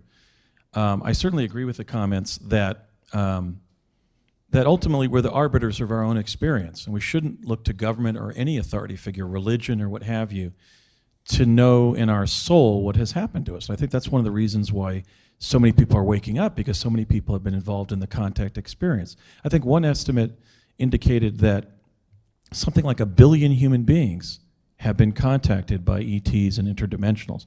I was making a different point that we allege that our form of government is based on the consent of the governed, and it's been my position as a truth advocate that that includes the government telling the truth about what's going on in our world. So these are really two different issues. I think ultimately we're the arbiters of our own truth, but collectively we should demand of government that it tell the truth about the nature of the world we live in, the cosmos that we live in, which was my point. It wasn't to say, well, the government needs to tell us that we're in contact with ET to acknowledge that we are, because I think we all know that. And to some extent that shows how anachronistic the disclosure camp is. But I just wanted to just go back and... One of the worries I have about, and I never have heard it before you saying that in a sense the government owes us an explanation. I think that's a very, very valid point, and I'm glad you brought that up actually, because it's a nice way of being a little bit more diplomatic in this whole situation. But what I'm worried about, Andrew, is this: I'm so sick and tired, and I'm thrust into it every day when I come to work and I have to do my shows. I get stuck between the paranormal and the parapolitical. Everything is political now. Everything. From who you decide you want to be with, what sex you have or what you prefer, where you go to the bathroom is political, what you eat is political, who you hang out with is political. And now somebody pointed out to me this, and I didn't realize it. Your pain is political. You realize this? Your pain and your ability to survive is now political. Otherwise, they wouldn't be footballing health. Otherwise, they wouldn't be, footballing whether or not you can take pain medications or smoke marijuana or do something to get rid of your pain. It's all turning into being political. The people that were killed just out here near the Luxor, the bodies weren't even cold, and their deaths became a political football debate. We need to stop this political ping pong. And I just worry that, can we please have something that doesn't have political ties to it? And that's what bothers me about disclosure, is I get the feeling, Andrew, that when you're dealing, and you were talking about Bassett, my problem is Stephen Greer, okay? I know, there we go. I just started a whole shitstorm. No, my problem is Stephen Greer, because Greer's been successful at pushing the Disclosure Project, and I admire him for gathering all these people together that are supposed to be these inside people. Tom DeLonge's doing the same thing, okay? Tom DeLonge's a rock star. Blink-182, okay? I know who Tom DeLonge is. But see, here's the thing. In the end, what does it do to have all these inside people giving a version of what it's all about? On one side, you have, well, it's going to help the environment, and it's going to help global warming, and it's going to help all this other blah, blah, blah, blah, blah. Well, last time I checked, the weather is now political. Climate is now political. If I tell you I think climate change is real, but I think the political side of it's BS, people say, well, obviously, then you must be a conservative. No, I'm not. I just don't think that the weather needs to be political, okay? I don't think that, if I believe that people who of the same sex can get married, oh, that must make you a liberal. No, if people love each other, then by damn, let them love each other. I don't need politics in love or sex or decisions or anything. If I believe I want to smoke pot to get rid of my pain, oh, that must make you a liberal. No. I believe that people should be out of pain, and I don't think the government should tell me whether or not I can take this, or that, or that.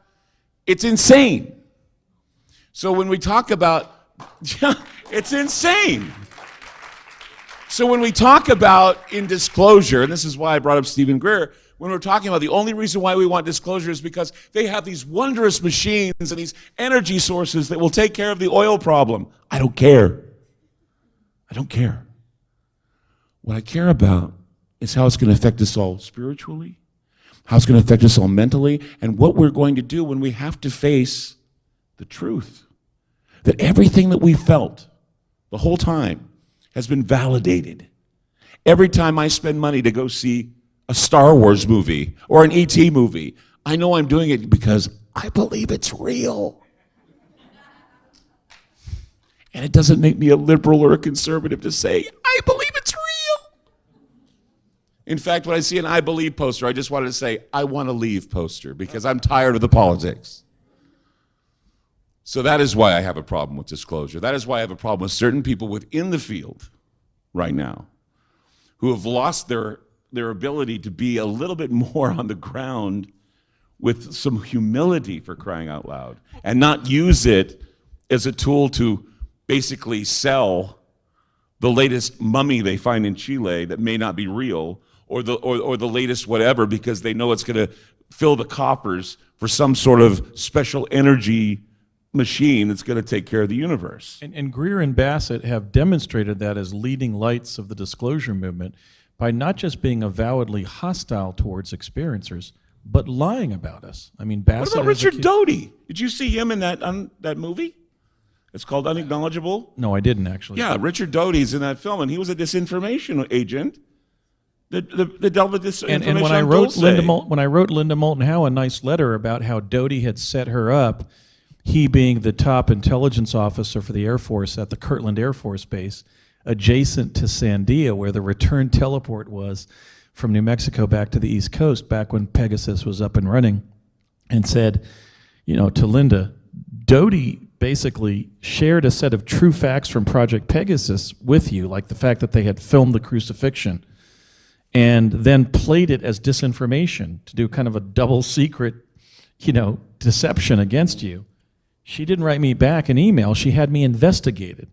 So I don't want to come off as the advocate here for the disclosure movement, because they falsely have accused me of being a CIA agent, when in fact, when I began my truth campaign in 2004, I had just been threatened by the Bush White House in 2003 that if I didn't stop investigating, writing about, and talking about the time travel machines I was exposed to in Pegasus, they couldn't guarantee my survival. You know what I would say to them if they were to corner me and say, you're a CIA dupe because you're not supporting this crap? I'd say, you know what it is? It's called having integrity, okay? And there's a lot to be said about integrity for people who have these experiences, for people who need to have spokespeople on their behalf and have people support them rather than trying to sell them the latest gadget in order to get them to be a part of something. Why was Mr. Greer commenting at length on Cory Good? I mean, in his experiences, or his claims of his experiences, they're no stranger than anything Whitley Strieber or a member of that clique wrote about. So why was there suddenly attention given to debunking Cory? Why did Bassett falsely accuse me of being CIA? So yeah, I'm avowedly hostile to the disclosure faction because it's so invested in holding on to the hope that the government will make an announcement and affirm the ET presence, that they've been attacking experiencers who have been on the forefront of confirming their experiences publicly. Yeah. You want to say something, Jordan? Yeah. Go ahead. I'd like to say that the problem we have with disclosure and for the government saying anything about what's going on, there is an actual law, I might not be pronouncing it correctly, but it's something like parent patriae, which is a federal law which says that the United States government is your parent in international law, period. It is your parent, and it will do whatever it wishes to do, and there's nothing you can do about it because you are a maritime product under international commerce, and that the U.S. government is your parent, the father, and so it's called parent patriae. And so as a parent, you're not going to tell, just because your kids want you to tell them something private, it's none of their business. Yeah. And so that's the way our government, or the government, is looking at us today. We are nothing more than a maritime admiralty product. And once you get into all of that dark stuff, then you find out they're not interested to tell you anything. Well, it's kind of like, when the door closes, when mom and dad closed the door, you didn't want to know what was going on behind the doorway. Yeah. So when our government, being a parent, closes the door, I mean, it still gives you the creeps to think about it, doesn't it? It Does me too. But I'm just saying, you don't want to know everything that goes on behind closed doors. And I think if you did, you'd be very terrified. And you wouldn't want to be, you would probably think that this is something that's just out of control. But I just don't think the political nature of this needs to be, just leave something alone. Leave it something that we can hold and cherish ourselves and know that we know something they don't. And we know it deep down in our very souls. And it's been with us for cellular memory for thousands of years. Now, I think we're getting, later on in the show, the panel, the get-together. I think it's time that we should turn it to you and asking questions of the panel and have them, answer. You just direct your questions to certain people. You, go ahead.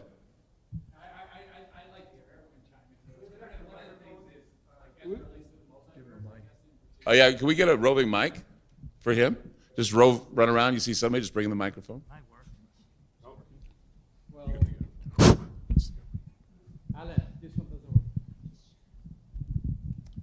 Can everyone hear me okay? Yeah. That's good? Okay.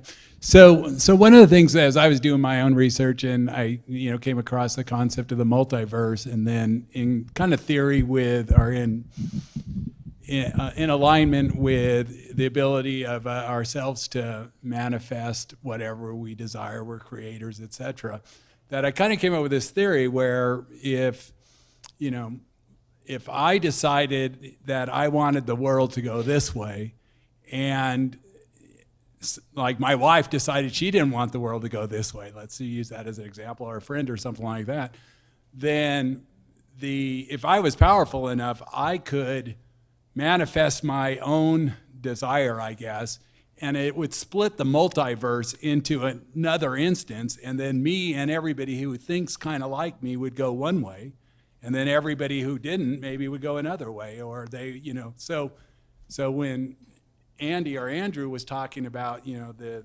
list of the multiverse it's not infinitely long, but it's pretty long. I'd love to get people's take as it relates to, the concept of the multiverse and how would we carve it out the way I've kind of depicted, or is there another theory or another approach that you would consider more accurate? So there's a new study out that talks about reality. And it says that there's plenty of reality happening in front of you that you see, and there's tons of it happening behind you don't see. And so, yes, you make your own reality and you make your own timelines. You can change them. If you're making too many right turns, start making some left turns and seeing where it takes you. It's your journey. It's your idea. And yes, you can control a small amount of the world around you. And that was just released a while ago about the idea about the universe and realities is that I could have a monster standing behind me right now and not even know it, but if everybody told me, I'd look back and I'd see it. It's my reality, everybody else's reality. But then, of course, you're having one reality and everybody else is having something else. That's called an Oz factor. You're having your own little Oz factor happening with you. But it is true. The reality in front of you and what you can do to bring into that reality change is in your control. And it's a domino effect. If what you're doing is seen as something that somebody else wants to do too. It's like the 100th monkey theory. Everybody watches their sweet potatoes the same way. So, I don't know. Anybody else? Oh, you guys don't have a microphone? I thought we had a microphone. He has a microphone. Here. Do we have a third mic? Is that what's going on here? Oh, okay. Anyone else want to comment on what was just said? Yeah, I think I have some relevant information if I understand your point. I asked this of Dr. Eldon Bird, who at one point was the top civilian scientist for the U.S. Navy. He was commenting about J.Z. Knight's position that we create our own reality with our thoughts. And he said the U.S. Navy actually studied this and found that a truer model of us just sort of idiopathically creating our own thought, as a result of our thoughts, creating our own reality, is that as data is reaching us from the deterministic universe that we live in, 1/13 millionth of a second, we charge our nervous system, and right through to the dendrites in our nervous system, so that what becomes our world is the result of the interaction between our intent and what's coming towards us. That it's not created out of whole cloth. It's a kind of an alchemy between how the intentionality that we carry and then what comes towards us. The other thing we have to remember is that none of us lives even in the same dimension, because everybody is born in a different time, space, location.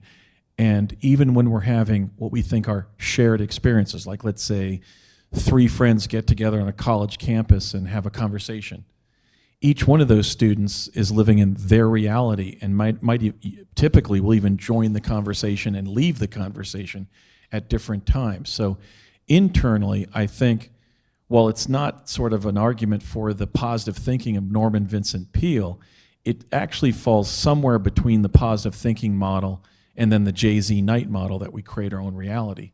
And then externally, we have to remember that in that multiverse, when we think we're even in the same dimension with others, we never are. We're in a slightly different, well, not even a slightly different reality. We're in, I think Buckminster Fuller stated it articulately or eloquently, as he often did, as semi-overlapping realities.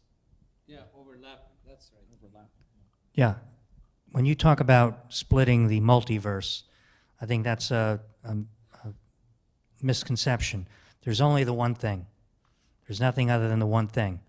When you choose to do different things than your friend or your wife, you're going to experience the one thing differently than she is.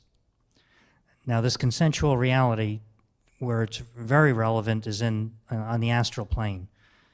And when you're on the astral plane, when you're dreaming, for example, especially if you're lucid dreaming or if you're meditating and you're working on that astral plane, and you come across an adversary, like I would come across some reptilian being that wants to harm you, for example, and we have a fight. Whoever can go to the higher level of consciousness always wins. So it's a consensual reality, and he may want to be trying to kill me or crush my skull or whatever he wants to do, but if I go to a higher level, he can't do that. I can pick him up and throw him just like in the Matrix. That world, the Matrix is so real, it's crazy that how accurate it is. You can do this. This is what's going on in the astral plane, and this is the world that I deal with every day. So the other thing I want to say is, I talked about how you want to connect with your own higher self. And you're not influenced by the external world. You influence the external world. That's what everyone wants to strive to. But every time you move up the food chain and go to be able to stabilize and embrace this higher level of consciousness, your power grows exponentially. So this consensual reality that we live in, one avatar can influence what millions of people can do. So this just gives you another reason for you to pursue your own spiritual evolution, to go to a higher level of consciousness, because you'll be able to manifest things more easily, and the whole consensual reality that you're participating in will be more toward your liking. And that's what I'm helping to do with the people that call me. I hook them up with their higher self. I'm moving them up the food chain, and what they want to have happen is going to be much more palatable than what their current life may be like. So I want to add that as well. Any other questions?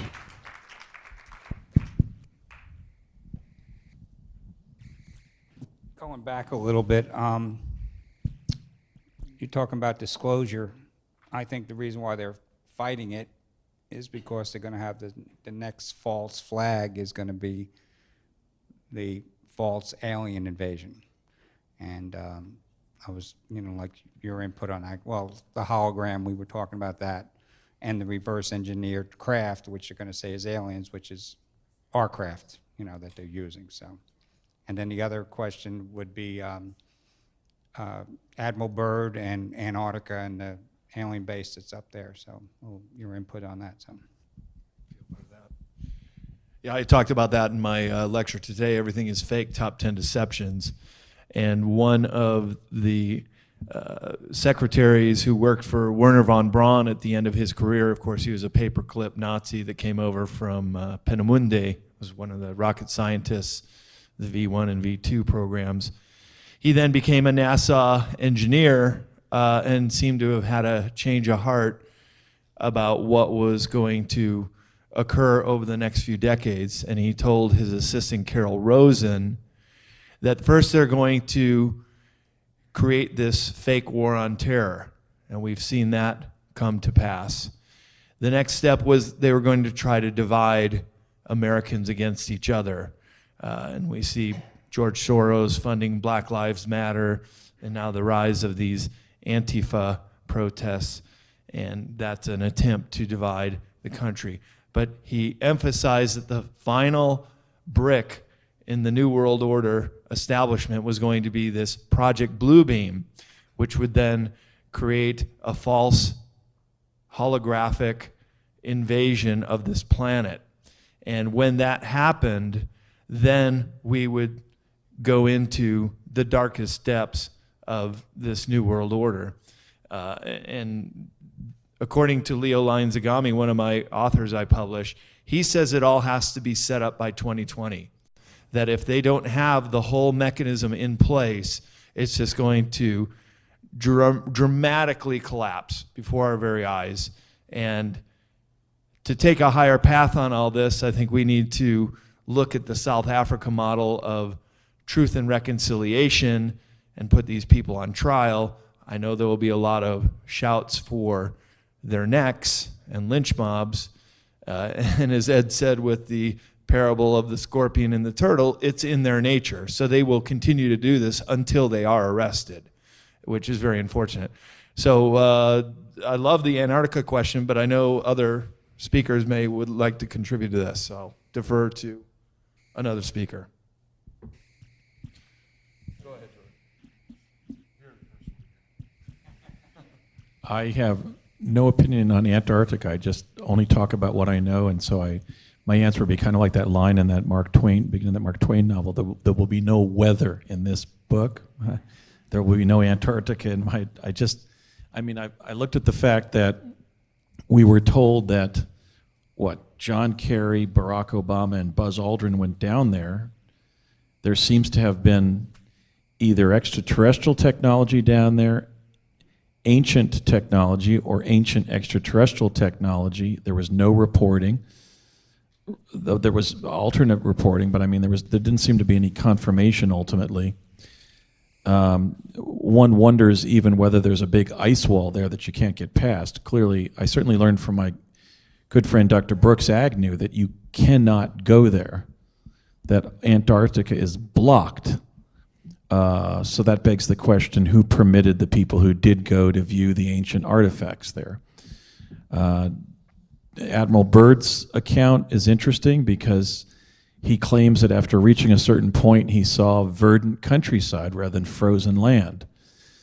I know Brooks Agnew very well. He's a very intelligent person with a PhD in physics, and he believes that the Earth is hollow and that there's actually a hole that you can go down into the inner Earth.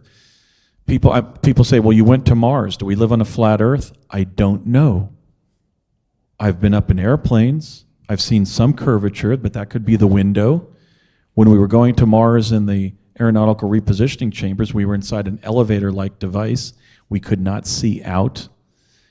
It seems to have been proved, I think, fairly convincingly that almost all of the images of Earth from space have been drawn rather than taken photographically. So I actually called for a kind of a new geophysical year as one of my 100 proposals when I ran for president because, here we are in 2017 and we really don't know the parameters of the world we live in. We're not being told we're being visited by extraterrestrials. We don't know whether the Earth is round or flat. We don't know if there's just a whole lot of grass pressed under ice in Antarctica or ancient technology that could liberate the world. We're just not being told, and that's why the paramount truth that we have to defend personally, and I'm sorry to say politically, is the truth. But since I don't know the truth in this subject, I can't opine. Admiral Byrd took 20 ships, or 12 or 20, and the aliens who live in Hollow Earth, they knew they're coming, and they destroyed all the ships, and they sent Admiral Byrd home to give the message to, was it Eisenhower?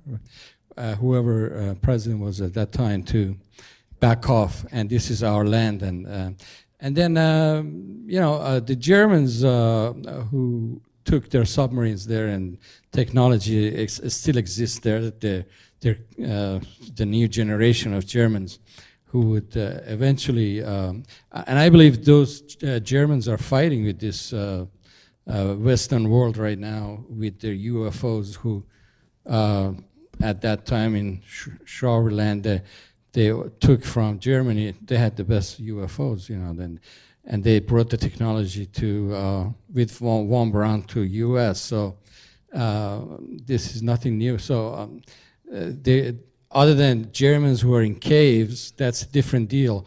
The Hollow Earth has an alien race, we were studying it, and they're very peaceful and very advanced race that they don't like us. And because we are very aggressive. And the problem with humanity and our planet is anywhere we go with any alien race, the first thing we want to overcome them, learn their technology, and kill them all. So this is the sadness of all the regimes in the world today. So no matter it's US, Russia, or India, or eventually they want to do some kind of war. We are war mongers, and that's again going back to 1 out of 3 got to leave this planet to create new Earth in other planets, and we will. And the new generations, like Nostradamus said, this another 300 or 800 years will end up this planet. So they all brought us here to learn from each other or create from different nations in the universe 100,000 years ago, and but it didn't work. So now we are fighting each other, and we want to fight the universe. So they got to split us, and we got to go to other planets and create new Earth. And they trying that in Mars, underground Mars, or overground. Like 600,000 scientists were taken to a couple of Mars. Probably Andrew knows better than me, you know, a new race of 5 million children in US, they were abducted in Montauk to now they are all teenagers. I mean, not teenagers, they're young men, fully loaded with alien technology, human understanding, and they can land tomorrow. They can bring 5 million soldiers that they were kids when they stolen from their families. And Al Bielek was telling us, I used to talk to Al Bielek. Al Bielek, even they wiped out all his videos still on YouTube. Al Bielek used to tell me that they would, on Montauk, he was part of the project, they would go to somebody's house, grab the kid, take him to the Montauk, reprogram the kid or whatever they were doing, and then they would bring him back 1 minute before they took him. So the parent wouldn't notice that the kid was gone, how long he was gone for. They would take him for days, and they time travel him back 1 minute before. So parents would never know that the kid was taken, what they would done to him and what. So there's a lot of projects going on here, there that we're not aware of. Go ahead. If I could, oh, you if I want to? could, Okay, go Clyde, ahead. Sure. Not to rebut anything, but just to share a very unusual discovery I made, and that is that we find in the work of William Tompkins, as shepherded into existence by Dr. Michael Salla, and I might add that he and I have recently become friends and allies after about a decade of warfare. But he's actually investigating my time travel experiences under FOIA, so that may bear some interesting fruit. But the interesting thing about the William Tompkins information is he basically describes the hidden history of the World War II and later era as an American-led and Nordic-assisted faction at war with a Nazi-led faction that was being assisted by the reptilians. And I think that's a very important set of alignments to really re-examine and ask ourselves why a lot of this secrecy even occurred, because the war continued after the war, because that basic alignment was still in place. In my own life, when we were training for Mars in summer of '80, both William Stillings, my fellow trainee, and Jumper and I remember a future girlfriend of mine being brought to the door of our classroom and introduced to me. She was with her mother, who was then age 40, who I later met when she was 77. and a tall female Nordic.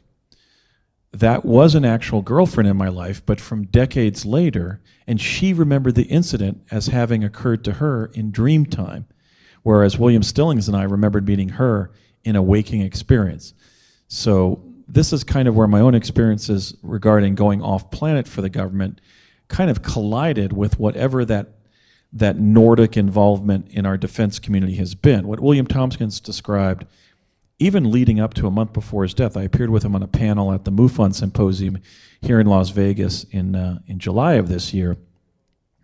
He said at Douglas Aircraft, the Nordics were doing things like giving people advice to resolve disputes before they became arguments and keep that American-led Allied faction on track with their air superiority over the totalitarian countries of our planet. So it looks like they've been working in both the waking state and interdimensionally, even in dream time, in terms of their involvement on particular classified defense projects. And I think that was an interesting discovery of a personal nature, in a sense, a kind of a spiritual or transpersonal nature that we made about the Jump Room program, is that for some reason they introduced me to a future girlfriend who I've had numerous past life marriages and relationships with and to. And yet she is certain that in her reality it was a dream time encounter. So there's a lot to be uncovered, but I think that's a kind of a benchmark of what was really going on. The U.S. Nordic faction secretly at war with the Nazi reptilian faction. Man in the yellow shirt had a question.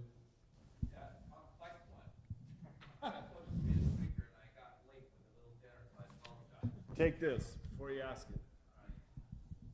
I've listened to everything that all of you said, and my concept of time travel and aliens didn't fit what I'm hearing here tonight. I'm sorry. Speak into the mic. Hello? The panel was supposed to address time travel and aliens. Was that what was billed as? That's what we have been doing. All right. Well, yeah, it's a fantastic subject here, because when we're looking at the suppression of the origins of civilization on this planet, as I, over my years, have traveled, like a lot of places, a lot of you have traveled chasing Anunnaki, the history of the monuments, Mr. Maxwell on religions, and it goes back and back. But it gets to the points where nothing makes any sense anymore until you can actually understand what relics we're looking at what times they probably existed.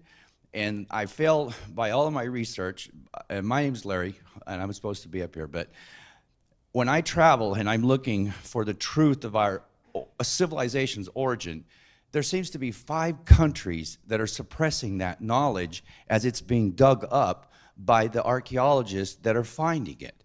And many of you have been to Egypt. You know about these things where if you're digging, Hawass will plagiarize and take your work. And you'll never see the truth of a lot of this. The professors over there told me there's a secret room in that pyramid.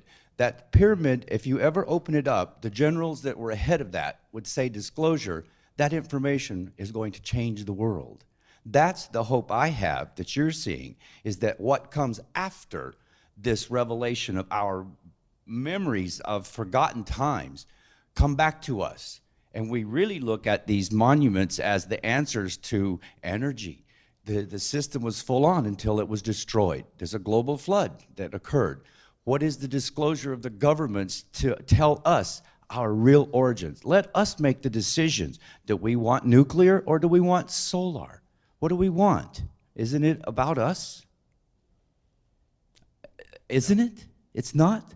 Well, then I would resign myself and pray for that first ship to take me, the first one off that David keeps talking about, and bring me back fully trained to take on this system, because it needs to come down. Anybody want to address that? Have fun. I agree it needs to come down, but it needs to come down in a way that, I always say that the way to take down a system is get some good lawyers. You know, right now I'm seeing that if you look around you, we are in the middle of a revolution of a fugue mind. And that's what it is. Nobody knows why they're fighting. Nobody knows why they're getting angry. Nobody knows why they're doing this. You hear that we think we do, but we really don't. It's kind of like what Orwell said. You know, we've been fighting wars forever and ever and ever and ever and ever. And one day we wake up and we go, why the hell are we fighting a war? That's what it's been like for a long time. Why are we fighting a war? It's because we really need to, if we're going to protest, if we're going to fight, if we're going to reveal, damn it, we need to have meaning behind what we're doing, not take our little pet projects and our little victimhood cottage industries and make them all part of who we are. What we need to do is we need to have meaning behind why we even have decided to talk about it or push it in the first place. And it just seems that sometimes the narrative falls apart because the person who went in with good intentions didn't have the ability to follow through. So, yes. Yep. I mean, what's the answer to the global climate problem now? Geoengineering. Well, lo and behold, they've been doing it now for how long? And now they're saying it's the answer when it's been the problem the whole time. You understand? And that's why, because people don't understand that it's the problem reaction solution factor. The problems are always created by the people who are going to offer you the solutions. That's why when you get a virus on your computer, guess who created it? A security company. They can sell you the software to get rid of it. Sir, your points are well taken. In my view, officialdom is obsolete. I've given over 40 major lectures, and I've done over 100 TV and radio appearances in the last 13 years on my time travel experiences. When I tried to discuss them as early as 1982 with Dr. Michio Kaku of the University of New York at a meeting of Dan Hirsch's Committee to Bridge the Gap in West Los Angeles, I said, Dr. Kaku, what are your views on advanced applications in quantum physics? He said, what do you mean? And I said, things like teleportation. And he said, I can't tell you because I refused to do advanced thermonuclear weapons development with Dr. Teller, and I was kept away from that data about everything that LANL was doing, the Los Alamos National Labs. And then I said, oh, really? Well, I was in a teleportation program under Dr. Harold Agnew when he was director of the labs. And Michio Kaku, who would go on to become the leading writer about time travel from the point of view of a university physicist and a frequent TV and radio expert in science in general and time travel specifically, turned his back to me and walked across the conference room. I have been accused of being, I've been accused of being a fantasist by Dr. Ronald Mallet, who has literally said to people, don't listen to Andy, listen to me, when he's had every opportunity to interview me and has never done so. And what I just wanted to say that during this 13-year period where I came forward as the son of an engineer for the Ralph M. Parsons Company, not a single individual from officialdom in the nature of a university physicist, a member of Congress. Common sense person. I'm looking for a common sense answer. You can give me every physicist and thing that you know, and you haven't told me anything. I thought that time travel as a subject would be something like with Mr. Maxwell coming up, that the prophets of old came into the future. That's time travel. And are they alien or are they us? I don't know. I was hoping this. The intelligence funnel that led to the U.S. time-space capability had multiple inputs. They were putting in data from ancient civilizations, including the High Egyptian, the Babylonian, and the Sumerian. They were putting foreign technology from the Nazi, German, and Soviet Russian experience. They were putting extraterrestrial technology from human ET liaison programs and crash retrieval operations, and they were putting in the works of leading physicists like. That those prophets would come forward, see things in this time zone, go back, write about it, and then thousands of years later, we're sitting here experiencing what they may have been. That's a documented philosophy, other than where you're theoretical and they say this and that is possible. This is No, sir, I'm not speaking from theory. I'm speaking from experience. I helped pioneer time travel for the U.S. government. And I just told you, I just said, no. I just said that the program that led to our capability to teleport people across the country in seconds, to send people in jump rooms to other planets, had among its components. By time jumping, what it's going to be like at the end of Reagan or at the end of Donald Trump's tenure. That's time traveling. If you could time travel, what's going to happen to us if he continues these policies? But that's the thing. Well, your timelines are not exact. See, and that's the thing, is that if he was to time travel into some timeline where, Biff becomes president of the United States, which Biff did become president of the United States, by the way. Thought you'd like that. Time traveling does not make the time traveler omniscient. If you were to fly to New York City today, you would get your little slice of New York City. You wouldn't know everything about the history of New York City. You wouldn't even know what's going on in New York City that day. You'd see your reality. Okay, so by going forward in time and backward in time, I didn't become omniscient about what the history of the Trump administration was, but I'll tell you this. No, I'll tell you what I know, and that is that when Mr. Trump came on the Phil Donahue show one afternoon in the late 1980s, my father silenced me and identified him as a future president. So we know that in other instances that future presidents are being identified and they're being apprised of their presidencies. Wasn't it his uncle that inherited all of Tesla's notes? He was in possession of them. Yes. His uncle John G. Trump. What if Trump is a time traveler? Right.